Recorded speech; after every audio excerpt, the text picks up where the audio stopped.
torches were replaced with sconces. People were beginning to be weirded out by seances. Human Christianism was key, so was Botticelli, Brunelleschi, Alberti, Machiavelli, man. In the late Renaissance, the church needed dough, so their indulgence brought more greens than Vincent van Gogh. Of course, that's ahead of our time, like Thomas More, and I descendant of the existing family of auditors. Then came along Luther with his 95 Theses. He was more revolutionary than Mr. Feces. He wasn't the first to accuse the abuse of the system of salvation that the church used, but he revealed the truth and they found it uncouth. And so not refusing to recant and continuing to rant about the lies, the church broke their ties to him, and so he began to recognize, to revolutionize the ways of the church. To Catholics, he never wanted to hurt, but he made a perch.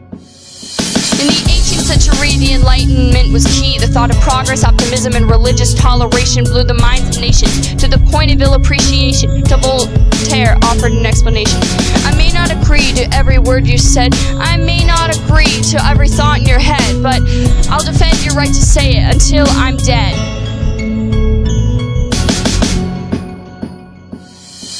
Unit 12 was the French Revolution. The ground shook in a mess of bloody solution.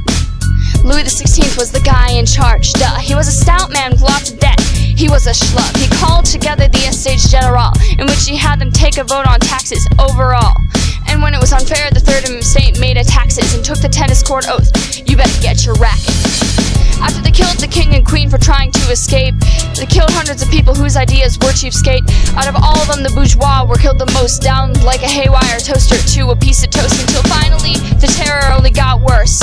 Robespierre was dismembered and it freed them of the curse. Emperor Napoleon almost conquered Europe too, had it not been for the last battle of Waterloo.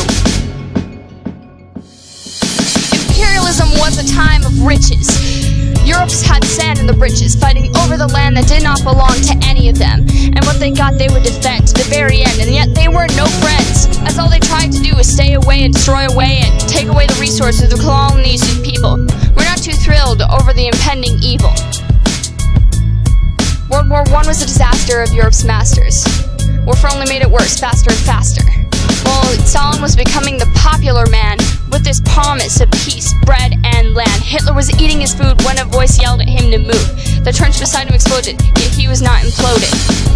And so in World War II, when he took over, he was an ally to Italy and Japan, halfway over. And so they waged war on countries that did them wrong. When they began to lose, they started implementing the final solution, killing Jews, gypsies, homosexuals, and the prostitutionists. It was a catalyst for revolution.